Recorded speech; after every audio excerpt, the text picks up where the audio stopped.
Question number 14, which of the following statement is applicable for all flowering plants. सारे flowering plants के respect में जो point यहाँ पर एप्लीकेबल होगा वो हमें देखना है।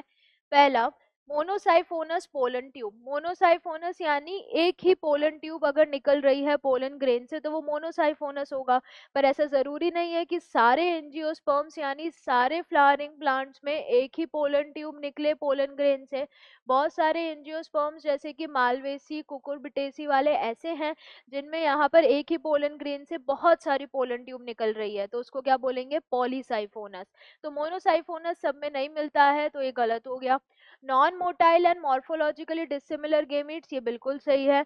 यहाँ पर जो गेमीट्स बन रहे हैं वो नॉन मोटाइल हैं एंड डिसिमिलर है, तो ये सही हो जाएगा। ये सब एंजियोस्पर्म्स में एप्लीकेबल है, तो आंसर क्या हो जाएगा? B.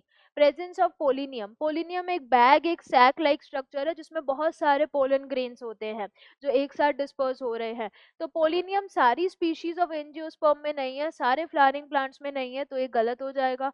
Division of generative cell after pollination. अगर हम बात करें डिवीजन जो है जनरेटिव सेल का वो पॉलिनेशन के बाद हो सारे एंजियोस्पर्म्स में, ये जरूरी नहीं है। हम जानते हैं कि ग्रेटर देन 60% ऑफ एंजियोस्पर्म में जो पॉलिनेशन हो रहा है उसमें पोलन ग्रेन 2 सेल स्टेज में हो रहा है। लेकिन अगर हम बात करें रिमेनिंग जो 40% या उससे कम है उसमें जनरेटिव सेल डिवाइड कर जाता है और दो मेल गेमीट्स बना देता है।